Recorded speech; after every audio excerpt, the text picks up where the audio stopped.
Welcome to TRANSLOGIC. I'm Bradley Hasemeyer.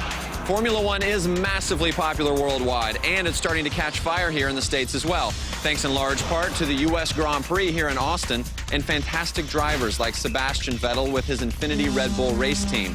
But Infiniti doesn't just call him one of their drivers, they call him their director of performance. That's right, they're taking notes from an F1 champion.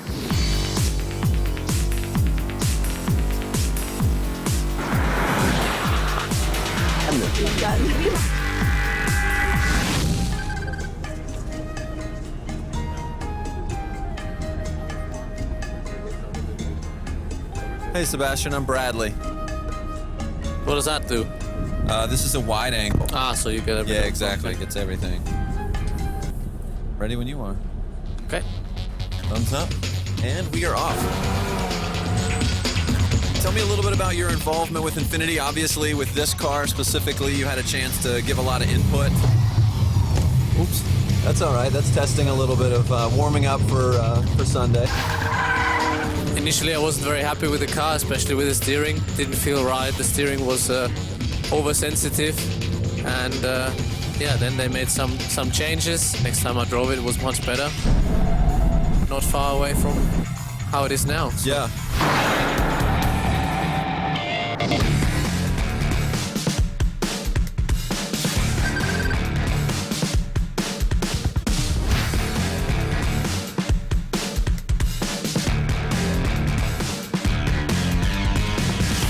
So we're here with Andreas Siegel, the Global Director for Infiniti Formula One. Thanks so much for being with us. Thanks, Bradley. Thanks for having me. Tell me how Infiniti got in the Formula One game.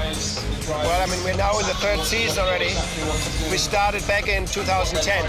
We looked into our growth plan, say, okay, how do we grow our business and how do we expand our geographic footprint? As a premium performance brand, we think we got to be into motorsport. Yeah, definitely. The pinnacle of motorsports is Formula One. But keep in mind, this is also the middle of the financial crisis where others went out. Honda leaving the sport, Toyota leaving the sport, BMW leaving the sport, us coming in. So we had to maybe do it differently by partnering with the team, with Red Bull Racing. A lot of times in motorsports, we see track technology make its way into consumer products, but really it's gone both ways for you guys. Tell me a little bit about that partnership. If you look at pedal shifter technology, it became mainstream in about 94 in F1, right? Yeah. Then it cascaded into road cars. Yep. And I think it stops there. But actually we took it further on our pedal shifters in Infiniti. The material is from lightweight magnesium. So then the team came to us and said, how can we reapply that on the car? That's cool. And once that works, apply it in other parts of the car. Yeah. So a couple of races ago we started, and it almost took 20 years to complete that loop. Obviously, you guys are extremely successful. You have one of the best drivers in the world, arguably history of Formula One. He's helping Infiniti on a production car level. Tell me about how that relationship came about. From the first day on, we said, wait a minute, he can be so much more than a pretty face. You ever get people coming up to you and saying that you look like Bradley Hasemeyer? No. That hasn't happened yet? I mean, just you should look out for that because that might happen. He's very sensitive as a driver. He can translate his feedback into engineering feedback to make his race car better. Why not help us make our cars better? Sebastian took the Q50, evaluate steering, handling, chassis dynamics, braking performance. He was brutally honest. The steering is too lazy in the beginning, but the side support from the seat is better. Now we want to go even further. We have a new product coming out in 2 years from now called Q30. Yeah. Which is kind of like an entry-level premium compact.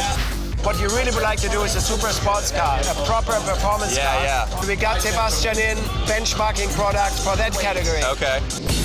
A lot of people are going to see the Sebastian Vettel thing as a PR thing, right? It's like, oh, it's just a stunt, just trying to connect. What are your thoughts on that?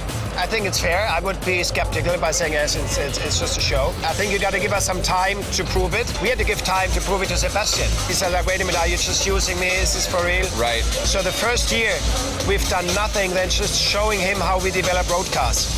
And he understands it takes a little longer. Yeah. But at the same time, once he now sees how that works, he's eager to go further. The proof is in the pudding. Now we got to show the output.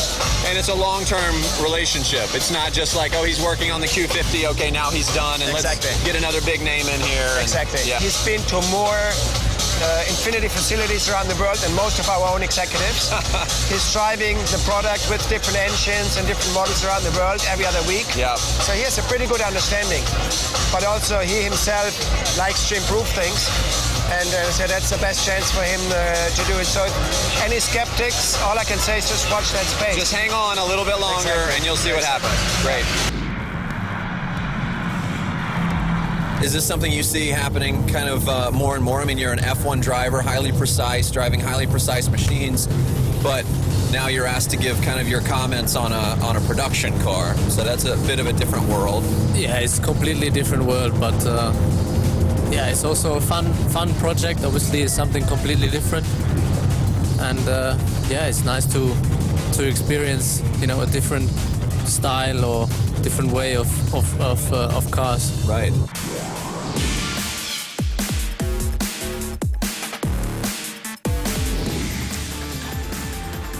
All right, that's it for our time with Infiniti Red Bull in Austin. Just like Sebastian's giving some notes, I'm going to give some notes to this. What's one bull power worth?